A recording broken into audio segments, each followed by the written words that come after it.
Sabe aquela imagem clássica de passar 2, talvez 3 horas pingando suor numa esteira? Uhum, o terror de muita gente. Nossa, sim, com aquela certeza absoluta de que a pessoa está derretendo a gordura abdominal, né? Quando, na verdade, o que está acontecendo é, tipo, a destruição da exata massa muscular que seria necessária para manter a barriga definida. Exato, é o famoso tiro no pé. Pois é. Então, hoje a nossa imersão entra a fundo num artigo recente, bem detalhado do portal UOL, que detalha a ciência de manter e construir massa muscular e definição abdominal após os 60 anos de idade. Um tema fascinante, aliás. Muito, porque é uma análise que, tipo, subverte quase tudo que o senso comum dita sobre o envelhecimento. Não estamos falando aqui daquelas intervenções estéticas rápidas, sabe? O foco é entender a biologia da longevidade estrutural e por que a fórmula para preservar esse vigor físico tem muito pouco a ver com exaustão aeróbica e, bom, tudo a ver com uma precisão quase laboratorial. O que a gente precisa estabelecer logo de cara é a realidade biológica desse processo, né? Porque, assim, à medida que o corpo envelhece, especialmente no caso das mulheres após a menopausa, Que é quando a coisa muda de figura. com certeza, ocorre uma queda bem abrupta na produção de hormônios anabólicos, tipo o estrogênio e a testosterona.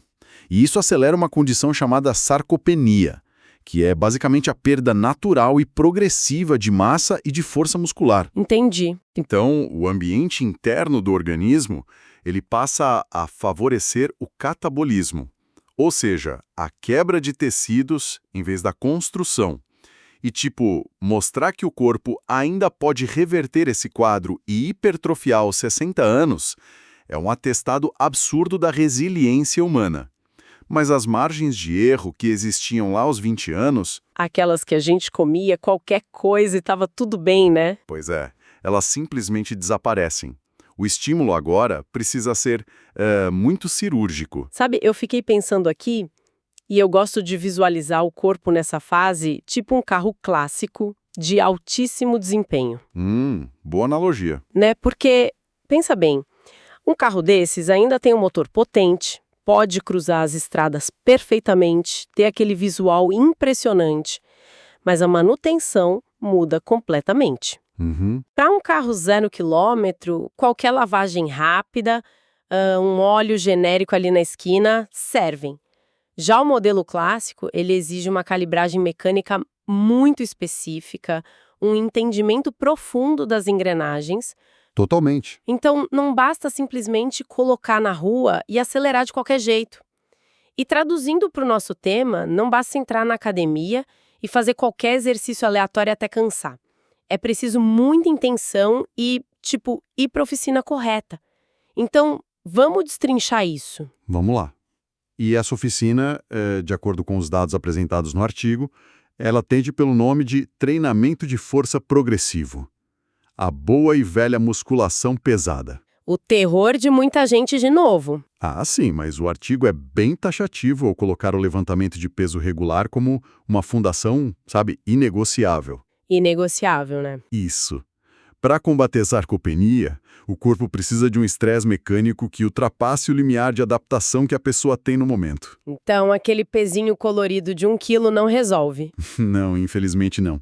Levantar pesos muito leves e confortáveis não recruta as unidades motoras necessárias para sinalizar para o cérebro que, tipo, ei, eu preciso sintetizar novo tecido muscular aqui. A hipertrofia só ocorre quando o músculo é forçado a lidar com uma carga para a qual ele ainda não está preparado. Tá, mas peraí, tem um contraponto que me deixou bem curiosa nessa premissa. Qual? Se o indivíduo tem como grande objetivo visual eliminar a gordura da barriga e ver a definição muscular, a intuição imediata e anos lendo capas de revistas de dieta, né, sugere focar no gasto calórico extremo. Aquela ideia de suar até não aguentar mais. Exatamente. Correr maratonas, passar 3 horas na bicicleta ergométrica, porque se o objetivo é queimar tecido adiposo, desacelerar e levantar pesos pesados parece super contraintuitivo, sabe? Parece que é o caminho mais longo. Por que o aeróbico perde o protagonismo nesse cenário? Depois dos 60. Olha, o que é fascinante aqui é que o excesso de aeróbico cria um ambiente hormonal totalmente desfavorável para quem precisa preservar os músculos. Caramba! Sim, quando uma pessoa faz essas sessões exaustivas de cardio, o corpo eleva drasticamente a produção de cortisol. Que é o hormônio do estresse, certo? Isso. E o cortisol em níveis cronicamente altos, ele tem um efeito catabólico brutal. Ele literalmente sinaliza para o organismo quebrar as proteínas musculares e transformá-las em glicose, para obter energia rápida. Nossa, ele come o próprio músculo, então. Perfeito, é isso mesmo. O corpo entra num estado de adaptação metabólica, ele entende que precisa estocar a gordura para sobreviver a essas maratonas diárias e sacrifica o músculo, que é um tecido metabolicamente muito caro para ser mantido, sabe? Faz todo sentido, numa perspectiva de sobrevivência. Exatamente. A estratégia documentada no texto é usar o treino de força intenso para aumentar a taxa metabólica basal, já que ter mais músculos faz o corpo queimar mais calorias até mesmo quando a pessoa está dormindo, no repouso. E usar o aeróbico de forma apenas complementar, moderada. Então, o aeróbico excessivo estaria literalmente corroendo o próprio motor que mantém o metabolismo acelerado. Que loucura. Exatamente isso. E se a maratona na esteira não é a solução, a próxima armadilha lógica que o pessoal cai é o foco extremo na região abdominal em si.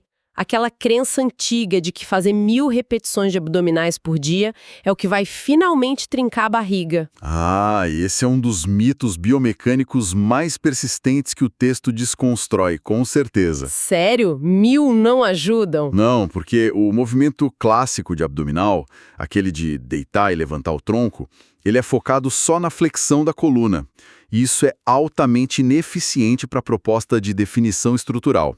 E pior, pode até gerar uma sobrecarga enorme nos discos intervertebrais se for feito em volumes absurdos, como essas 1000 repetições. Nossa, imagina a dor nas costas depois. Pois é. A definição dessa área obedece a um princípio fisiológico duplo, que é hipertrofia da parede abdominal e um baixíssimo percentual de gordura sobre ela. E é super fascinante observar como a anatomia da região central, o famoso core, é descrita na fonte, né?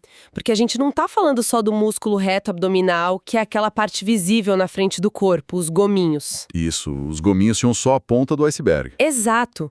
O core funciona como um cilindro, tipo um cilindro de estabilização mesmo, que envolve a lombar, a pelve e toda a musculatura profunda, como o transverso do abdômen.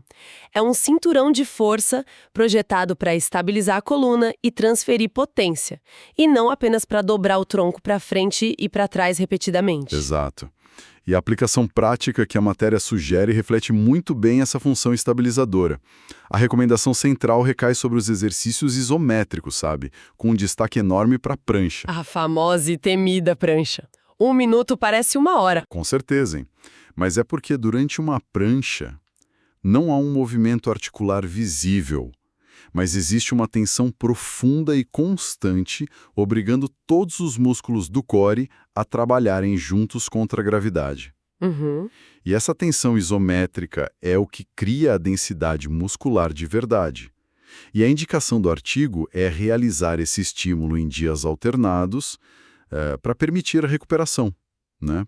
E não fazer aquelas séries diárias até a exaustão. O que, parando para pensar, nos leva a um gargalo bem interessante. Como assim? Porque alguém pode ter um transverso do abdômen incrivelmente forte, denso, porque faz prancha todo dia perfeitamente. Mas se houver uma camada de tecido lipídico, ou seja, gordura, cobrando essa estrutura, a definição visual simplesmente não vai existir. Ninguém vai ver. É um músculo escondido debaixo do cobertor. Isso. E o trabalho mecânico da prancha não derrete a gordura localizada em cima do músculo ali na hora. Porque a perda de gordura localizada, tipo, vou malhar a barriga para perder a gordura da barriga, é uma impossibilidade fisiológica, né? Sim, a ciência já provou isso faz tempo. Então, esse não é um problema mecânico que se resolve no tatame ou no colchonete da academia. É um problema químico. A gente precisa, obrigatoriamente, analisar o que está no prato. E a transição para essa bioquímica da nutrição é exatamente onde o plano ganha ou perde a sua eficácia. Aqui é onde a coisa fica realmente interessante. Fica mesmo, porque a nutrição precisa fornecer a matéria-prima para a construção do músculo, que foi quebrado lá no treino de força, e ao mesmo tempo ela precisa criar um déficit energético sutil para obrigar o corpo a oxidar a gordura. Uhum. E a regra de ouro, a regra fundamental exposta no artigo é colocar a proteína como a protagonista indiscutível de todas as refeições. Certo. Mas analisando os números que a fonte fornece para o controle dos carboidratos, eu confesso que fiquei impressionada. Eles me pareceram bastante restritivos para alguém que está supostamente treinando força com intensidade. Assusta um pouco no começo. Sim, porque o texto menciona um limite de tipo 80 gramas para escolhas como arroz ou macarrão integral na hora do almoço, e sobe para umas 100 gramas se a fonte for mandioca ou batata doce. Mas, gente, 80 gramas de arroz é uma porção muito pequena, tipo 2 colheres. O corpo não precisa de uma abundância de carboidratos para gerar energia e suportar aquele levantamento de peso pesado que a gente falou. Então, na juventude, sim. Um corpo de 20 e poucos anos lida com grandes cargas de glicose de forma muito eficiente. Aham. Mas o que fundamenta essa recomendação bem restritiva de 80 gramas para os 60 anos é a alteração na sensibilidade à insulina. Ah, a chave tá aí, então. Sim, com o envelhecimento natural, os receptores das nossas células se tornam menos responsivos à insulina. Então, quando a pessoa consome uma quantidade grande de carboidrato de uma vez, há um pico enorme de glicose no sangue. O pâncreas libera muita insulina para dar conta, mas as células musculares meio que resistem a absorver essa energia. Nossa, e para onde vai essa energia toda, então? Aí é que tá. O resultado é que esse excesso de glicose no sangue é rapidamente convertido em triglicerídeos e armazenado como gordura. E predominantemente na região abdominal, imagino. Exatamente. O famoso pneuzinho. Então, a limitação em 80 ou 100 gramas não é para privar o corpo de energia para viver. É para fornecer apenas o suficiente para repor aquele glicogênio muscular que foi gasto no treino, sem provocar esses picos malucos de insulina que ativam o armazenamento de gordura. Caramba, isso justifica essa precisão toda. A margem de erro metabólica é praticamente zero mesmo. Quase zero. E sobre as proteínas, o texto foca fortemente em manter um ritmo alimentar muito constante. A recomendação de não passar de 3 horas sem comer não me parece ter relação apenas com o controle do apetite para não comer besteira. Tem uma mecânica bem mais profunda acontecendo na manutenção dessa massa magra, não tem? Sem dúvida. Aí a gente entra no embate constante entre a síntese proteica muscular e a quebra de proteína muscular. A construção e a destruição. Exato. O nosso corpo está o tempo todo flutuando entre construir músculos e destruí-los. À medida que envelhecemos, ocorre um fenômeno que chamamos de resistência anabólica. Resistência anabólica. O músculo de uma pessoa de 60 anos precisa de uma dose muito maior e também mais frequente de aminoácidos circulando no sangue. Especialmente um aminoácido específico chamado leucina. Ah, já ouvi falar, vem muito no whey protein, né? Isso. A leucina é como se fosse a chave que liga o motor da síntese proteica. Então, fracionar a alimentação, incluindo ali umas pequenas fontes de proteína, como um iogurte a cada 3 horas, garante que existam esses gatilhos de leucina circulando no sistema o dia todo. Uhum. E isso mantém a balança pendendo para a construção, e impedindo que o corpo entre naquele estado catabólico que a gente falou antes. E os exemplos de cardápio que o artigo apresenta ilustram essa estratégia de uma forma muito nítida, sabe?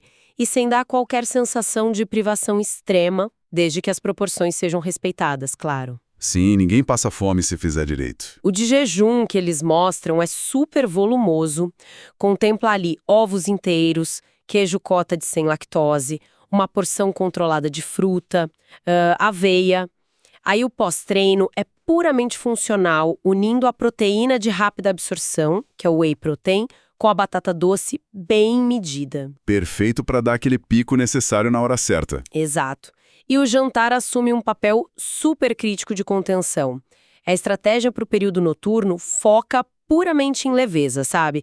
tipo um omelete com uma proporção maior de claras do que de gemas, acompanhado de muitas saladas. Ou uma proteína magra, tipo um peixe. É uma refeição muito inteligente. Sim. E, inclusive, eles mencionam a possibilidade de simplesmente zerar o carboidrato no jantar, dependendo de como o metabolismo do indivíduo se adapta. E a lógica por trás de cortar esse carboidrato à noite me parece totalmente ligada ao que acontece em seguida, quando as luzes se apagam. Exatamente. Porque a ausência de picos de insulina à noite, sem esse carboidrato pesado, prepara o cenário endócrino perfeito para o terceiro pilar desse processo. Que é o sono. A arquitetura do sono. Nós temos a musculação gerando o estresse lá e os microdanos. Nós temos a cozinha fornecendo os aminoácidos todos através dessa dieta milimetricamente calculada. Mas a obra, de fato, não acontece na academia e nem na mesa de jantar. Não, de jeito nenhum. A academia é puramente destrutiva. O tecido muscular é rasgado lá. O verdadeiro momento de anabolismo ocorre em total silêncio, durante o sono. E achei incrível que o artigo dá ao descanso o status de parte oficial do treinamento. É, porque, biologicamente falando, o sono é o treinamento principal da recuperação. É vital compreender a cascata hormonal que acontece durante as fases mais profundas do sono, que a gente chama de sono de ondas lentas. É a mágica acontecendo. Sim. É nesse momento exato que a glândula pituitária libera os maiores pulsos do hormônio do crescimento, o famoso GH. E isso ao longo de todas as 24 horas do dia, o pico é lá. E o GH atua diretamente nas células satélites, que ficam ao redor das fibras musculares, comandando mesmo a reparação daqueles microdanos todos que os pesos causaram. Que incrível! E, paralelamente a isso, o sono adequado atua numa espécie de varredura. Ele limpa aquele cortisol que foi acumulado ao longo do dia inteiro. Isso lança uma luz totalmente diferente sobre as escolhas que a gente faz na nossa rotina moderna, né? Nossa, com certeza. A gente erra muito nisso. Pensa bem naquele comportamento clássico de acordar 2 horas mais cedo, sacrificando aquele sono profundo delicioso da madrugada, apenas para encaixar uma sessão extra de exercício e correr no parque às 5 da manhã. Pela biologia que a gente acabou de discutir, isso é o ápice do contraproducente. É o pior cenário possível. Sim, a pessoa encurta justamente a única janela de tempo em que o corpo dela está sintetizando os hormônios de reparação e no lugar ela vai lá e gera mais estresse mecânico e eleva o cortisol ainda mais correndo. É tipo tentar construir um prédio no meio de um terremoto.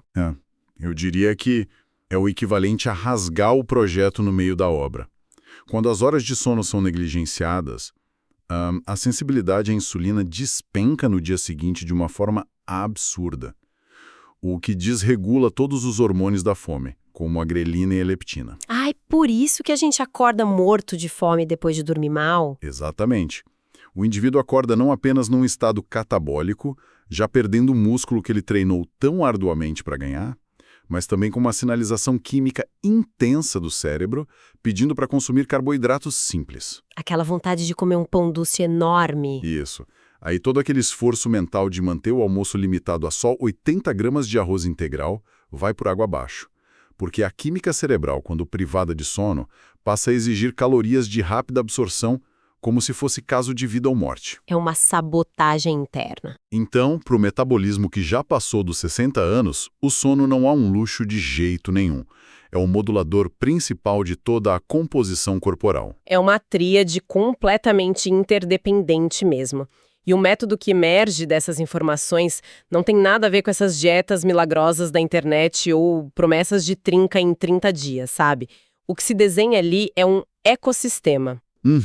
Uma estrutura completa. Exato. De um lado, a gente tem a quebra intencional de fibras musculares com a progressão constante de carga pesada, mantendo o aeróbico apenas como um coadjuvante para não disparar o cortisol.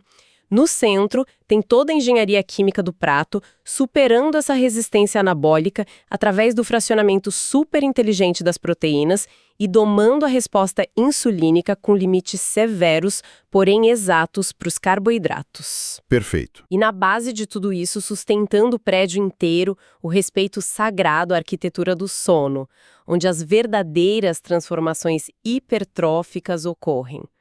Então, o que tudo isso significa no final das contas? Olha, o verdadeiro impacto dessas diretrizes, para quem busca clareza no meio de tanta desinformação que a gente tem sobre saúde hoje em dia, É a comprovação de que a biologia fundamental não cessa de responder. Ela tá lá, ativa. Sim. A idade impõe restrições bem severas às margens de erro, como a gente falou. O declínio hormonal exige um ajuste muito mais fino das variáveis. No entanto, quando os estímulos corretos de tensão mecânica, da síntese proteica induzida pelos aminoácidos e a regulação hormonal noturna são alinhados de forma consistente, a resposta de hipertrofia e definição celular ocorre de forma muito robusta. É reconfortante saber disso? É a validação total da constância e da precisão científica, bem acima dessas abordagens extremistas e insustentáveis que a gente vê por aí. Nossa, tudo isso aponta para um nível de disciplina, assim, impressionante. Muito. Exige foco. Porque quando a gente observa a complexidade de manter toda essa engrenagem funcionando perfeitamente, tipo controlar o peso exato de um carboidrato numa tarde comum de terça-feira, sustentar a tensão muscular de uma prancha abdominal tremenda inteira sem ceder ao conforto de um exercício mais fácil, ou blindar as sagradas horas de sono contra as infinitas distrações noturnas do celular, fica evidente que esculpir o corpo nessa etapa da vida transcende completamente o aspecto só estético da coisa. Sem dúvida, vai muito além do espelho. Vai. E fica aqui uma última provocação para quem está ouvindo a gente, sabe? Essa busca constante por alinhar tão perfeitamente o treinamento de força, a nutrição microscópica e o descanso cravado, não seria, na verdade, a forma mais extrema de treinamento mental? Uma ótima perspectiva. Né? Dominar todas essas variáveis aos 60 anos é provar um nível de foco, de resiliência e de controle absoluto sobre o próprio comportamento que pouquíssimas pessoas conseguem alcançar em qualquer idade. É a prova de fogo da disciplina. Exato. É um domínio fisiológico que reflete um profundo domínio da mente. Fica o convite para que quem nos escuta continue refletindo sobre como esses mecanismos operam quase invisivelmente no nosso dia a dia. E a gente se vê na próxima imersão.